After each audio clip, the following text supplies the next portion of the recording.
যেখানে বাস্তবতার শেষ আর অজানা ভয়ে শুরু। কথা বলছে ছায়াকণ্ঠ। আজকের গল্প, ঝড়ের রাতে যে মেয়েটি আশ্রয় চেয়েছিল। কিছু অতিথি আসে যাদের তুমি চিনতে পারো না। কিছু অতিথি আসে যাদের তুমি ফেরাতে পারো না। আর কিছু অতিথি আসে যারা একবার ঢুকলে আর বের হয় না। বাঁকুড়া জেলার শালতলা ব্লকের একটি ছোট্ট গ্রাম কেন্দুপাড়া। গ্রামের দক্ষিণ প্রান্তে একটা পুরানো খাল আছে, নাম ভৈরবী খাল। সেই খালের উপর একটা কাঠের সেতু ছিল, ভাঙাচোরা, নড়বড়ে। গ্রামের মানুষ সাবধানে পার হতো। 12 বছর আগে আষাঢ় মাসের এক ঝড়ের রাতে সেই সেতু থেকে পড়ে একটি মেয়ে মারা গিয়েছিল।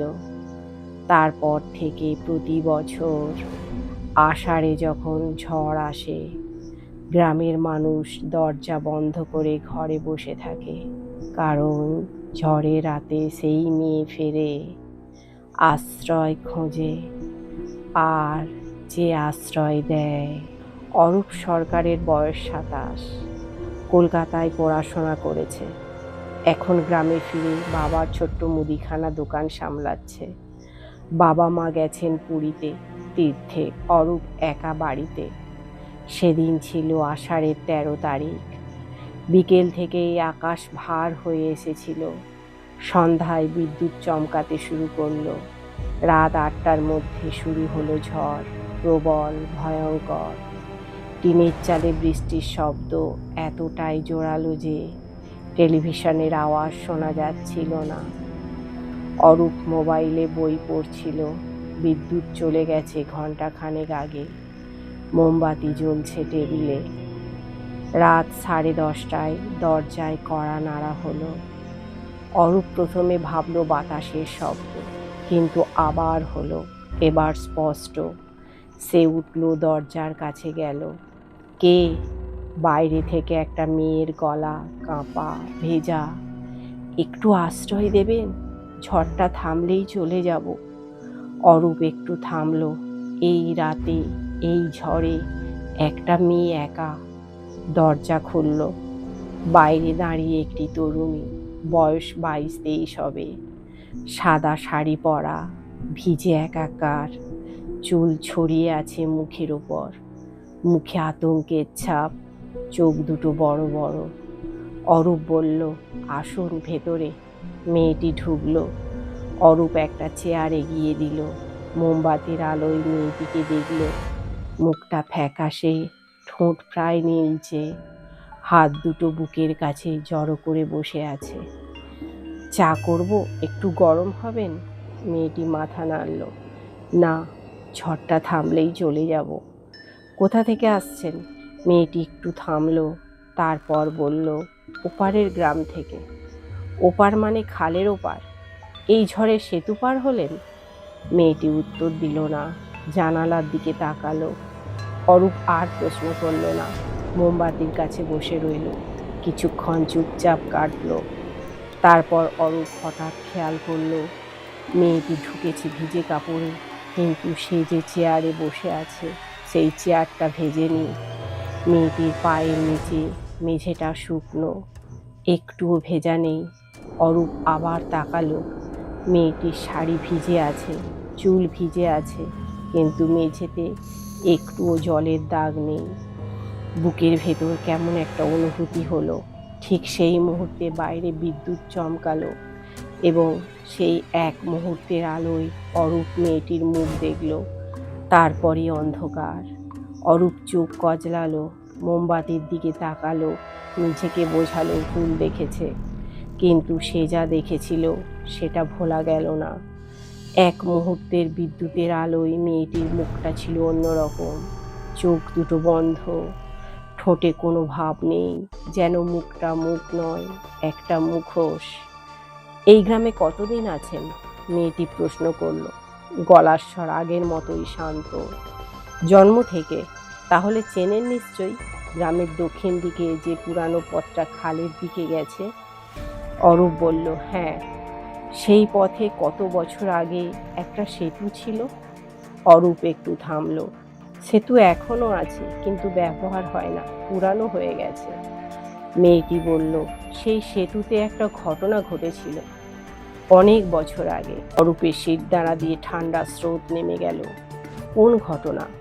মেয়েটি জানালার দিকে তাকিয়ে রইল। বলল, একটি মেয়ে পড়ে গিয়েছিল ঝড়ের রাতে, একা ছিল। অরূপ চুপ করে রইল। কেউ সাহায্য করেনি। মেয়েটির গলায় কোনো অভিযোগ নেই, কোনো কান্না নেই, শুধু একটা ঠান্ডা সমতল বর্ণনা। বাইরে আবার বিদ্যুৎ চমকালো। অরূপ এবার ইচ্ছে করেই তাকালো মেয়েটির মুখের দিকে এবং দেখলো মেয়েটির চোখ দুটো বন্ধ, কিন্তু কথা বলছে। ঠোঁট নড়ছে, কিন্তু চোখ দুটো পুরো বন্ধ। অন্ধকার ফিরে এলো। অরূপ নিঃশব্দে উঠে দাঁড়ালো। পা টিপে টিপে রান্নাঘরের দিকে গেল। মোবাইল তুলল। পাশের বাড়ির কাকার নম্বরে ফোন করলো। রিং হচ্ছে, ধরল না। আবার করলো। এবার ধরল। ঘুমন্ত গলায় কাকা বললেন, কে? অরূপ ফিসফিস করে বলল, কাকা, আমি অরূপ। আমার বাড়িতে একটা মেয়ে এসেছে, ঝড়ে আশ্রয় চেয়েছে। কাকা একটু চুপ করে রইল, তারপর বললেন, কি বললি? সাদা শাড়ি পরা, ভিজে, বলছে ওপারের গ্রাম থেকে আসছে। ফোনের ওপাশে দীর্ঘ নিঃশ্বাসের শব্দ। তারপর কাকা বললেন খুব নিচু গলায়, অরূপ, তুই এখনই শোবার ঘর থেকে বের হ, বাইরে আয়, দরজা বন্ধ করে দে। কেন?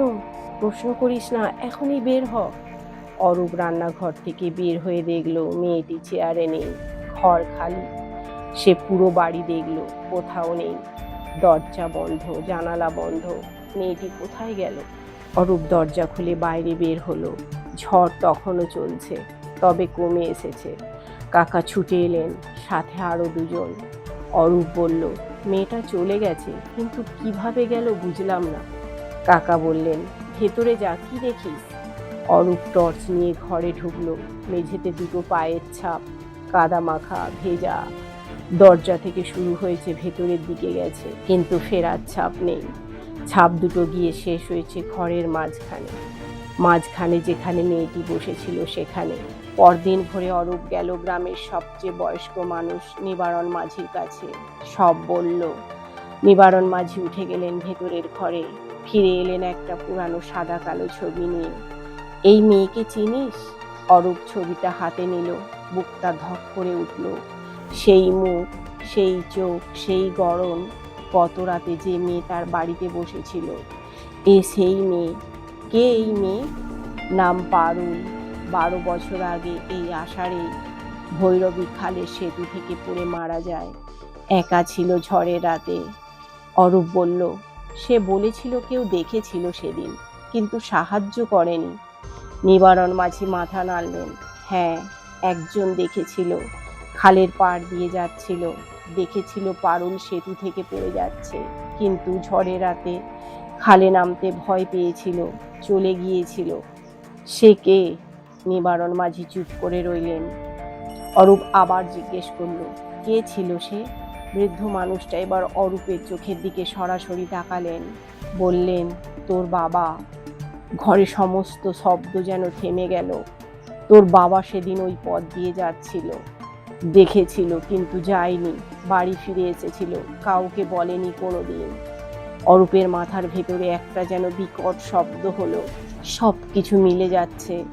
বাবা মা হঠাৎ পুরীতে গেলেন কেন এই মাসে? কেন মা বলেছিলেন দরজা খুলিস না? কেন বাবা প্রতি আষাঢ়ে অস্থির থাকেন? নিবারণ মাঝি বললেন, পারুল প্রতি বছর আসে, কিন্তু তোর বাবাকে খুঁজে পায় না, কারণ তোর বাবা এই রাতে কখনো বাড়িতে থাকে না। তাই এবার। থামলেন। অরূপ বলল, এবার আমাকে পেয়েছে। নিবারণ মাঝি বললেন, সে তোকে কিছু জিজ্ঞেস করেছিল? হ্যাঁ, জিজ্ঞেস করেছিল কে দেখেছিল সেদিন। তুই কি বলেছিলি? বলেছিলাম জানি না।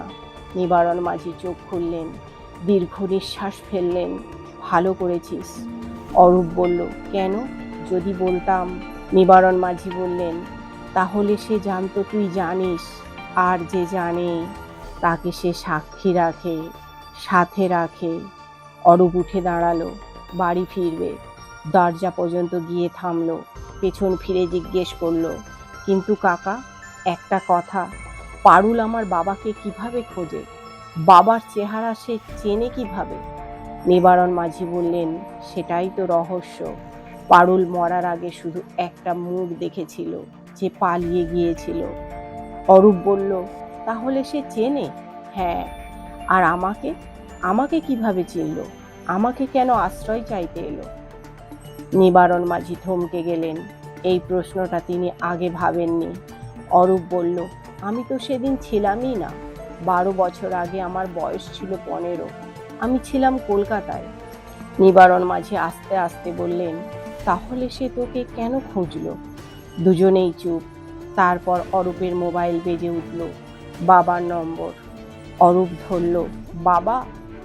ওপাশ থেকে বাবার গলা চাপা কাঁপা গলায় তিনি বললেন, অরূপ, গতকাল রাতে কেউ এসেছিল? অরূপ বলল, হ্যাঁ, একটা মেয়ে। ফোনের ওপাশে দীর্ঘ নীরবতা। তারপর আবার বললেন তিনি, সে কি তোকে জিজ্ঞেস করেছিল সেদিন কে দেখেছিল? হ্যাঁ। তুই কি বলেছিস? বলেছি আমি জানি না। আবার নীরবতা, এবার আরো দীর্ঘ। তারপর বাবা বললেন, এতটাই আস্তে যে অরূপকে কান চেপে ধরে শুনতে হলো, অরূপ, তুই জানিস? অরূপ বলল, মানে? সেদিন রাতে তুই কলকাতায় ছিলি না, তুই বাড়িতে ছিলি, আমার সাথে ছিলি। আমরা দুজনেই দেখেছিলাম। অরূপের হাত থেকে মোবাইল পড়ে যাওয়ার উপক্রম হলো। কিন্তু বাবা, আমার তো মনে নেই। বাবা বললেন, আমি জানি তোর মনে নেই, কারণ তখন তোর বয়স 15 ছিল। আমি তোকে বলেছিলাম, যা দেখেছিস ভুলে যা। তুই ভুলে গিয়েছিলি। অরূপ দেয়ালে হেলান দিল। বাবা বললেন, কিন্তু পারুল ভোলেনি। সে দুজনকে দেখেছিল, তোকেও। ঘরে মোমবাতির আলো কাঁপতে লাগলো। অরূপ চোখ বন্ধ করলো। স্মৃতির গভীরে কোথাও ঝড়ের রাত, বাবার হাত ধরে হাঁটছে, খালের পাড়ে একটা শব্দ। বাবা বলছেন, তাকাস না, চল। সব মনে পড়ে গেল একসাথে। সে চোখ খুলল এবং চোখ খুলে দেখলো ঘরের কোণে মোমবাতির আলোয় সাদা শাড়ি পরা মেয়েটি দাঁড়িয়ে আছে। এবার আর চোখ বন্ধ নেই, সরাসরি অরূপের দিকে তাকিয়ে আছে। আমি ছিলাম ছায়াকণ্ঠ। গল্প শেষ, কিন্তু অন্ধকারের সব গল্প কখনো শেষ হয় না। এমনই আরও ভয়ঙ্কর ও রহস্যময় গল্প শুনতে চাইলে ছায়াকণ্ঠ চ্যানেলটিকে সাবস্ক্রাইব করে পাশে থাকুন, কারণ পরের গল্পটা হতে চলেছে আরও ভয়ঙ্কর।